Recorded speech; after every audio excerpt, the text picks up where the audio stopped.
I'm Ed Lachman. I'm the cinematographer of Pablo Larraín's film El Conde.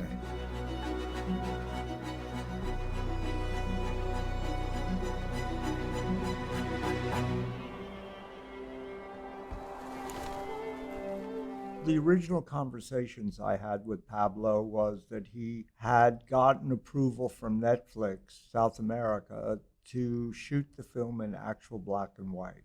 And that made me to start to think about where do we go with what camera. I started to look into the options for the black and white sensor. And he also had made a decision that he wanted to work primarily on a 15-foot technocrane. On the Ronin head that we had limitations of the weight. Arri only had the XT and the 65 millimeter sensor available in black and white, a monochromatic sensor. The problem was that the XT wouldn't meet the restrictions or the requirements of 4K. The LF would, but they hadn't produced an LF monochromatic camera. And I reached out to a dear friend in Germany who's a cinematographer himself. He had a very close relationship to Arriflex in Germany. He discussed with them the possibility if they could build a monochromatic camera in the LF format. I didn't think that they would have the time to put any energy into building a LF monochromatic sensor. But they were really interested in doing it, I found out anyway.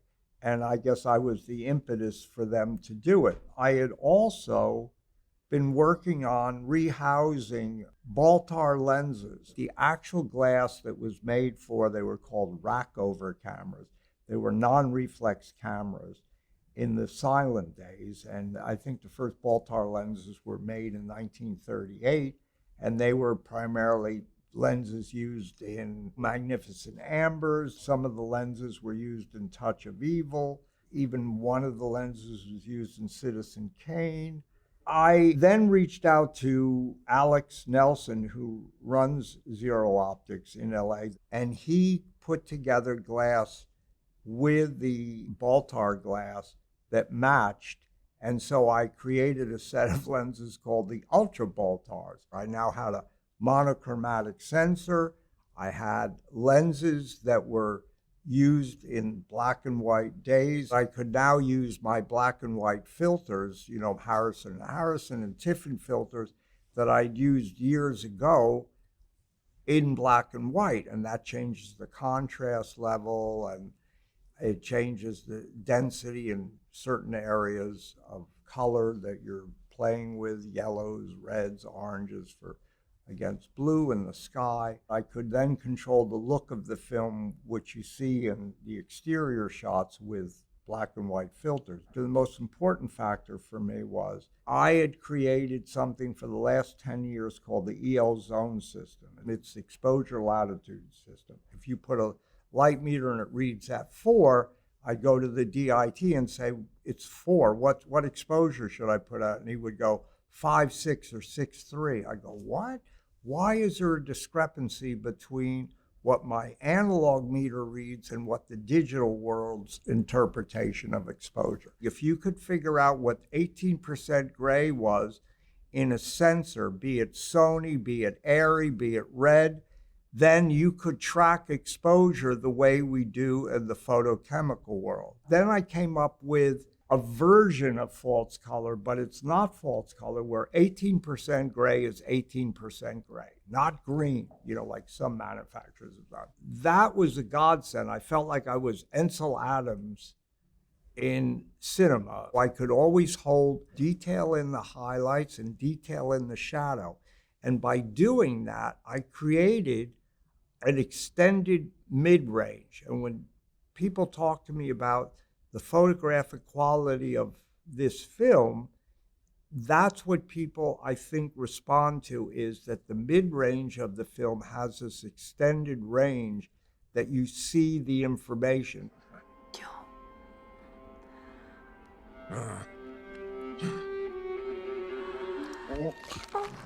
This was after she had made love and she was bitten by Pinochet. which is also kind of a statement between what the relationship was between the church and the state at that time. Ultimately, she was corrupted by it. We're experiencing her exaltation and freedom in learning how to fly.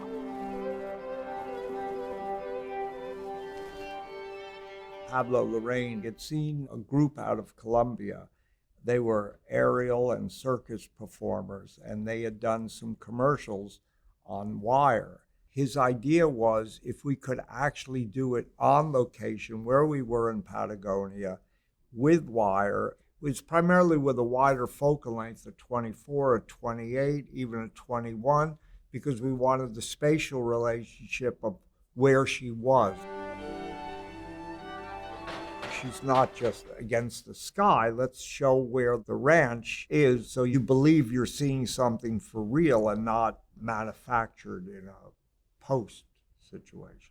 Paula, who plays the nun, studied ballet, and she was very much into doing the stunts herself on wire. And the way we actually did that was off a 90-foot crane, and she was hung with wire, and then we had a grip in a seat near her, in front of her, on other wires, and he was holding a Ronin, and it was a remote head, and then the operator was operating from the ground. So this gave this incredible freedom, but also metaphorically, it was about her freedom visually, and this is really Pablo's idea of how we could actually shoot it live. I think it creates an authenticity that people believe what's happening, and it emotionally connects you to her spirit. Pablo likes to be in the moment with finding the shot. He definitely has it in his head what he wants to do, but then on the set, he's very free to just let it happen and discover it in the image. And that's the way I like to work best with a director, is that you go in with a plan, but then you're open to what's happening in front of you.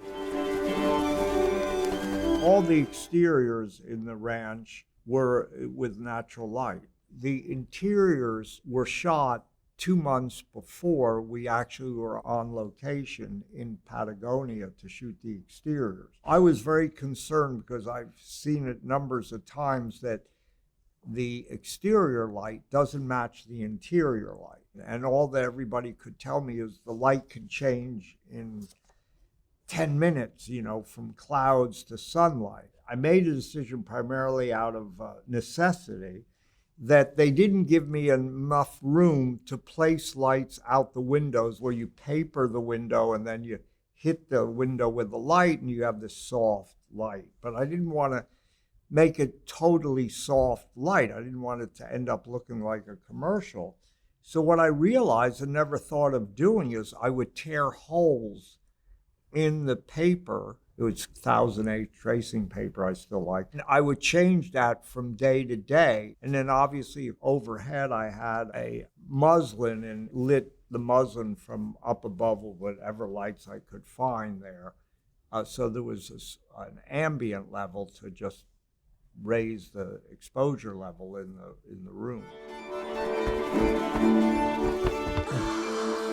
Pinochet in the film as not a traditional romantic idea of a vampire, but literally how he took the blood out of every institution, out of the political, the social, the economic institutions for his own greed. What Pablo was saying is that justice is a collective desire, and that the people of Chile never had the chance for any retribution. Pinochet lived to the ripe old age of 91, free of his crimes.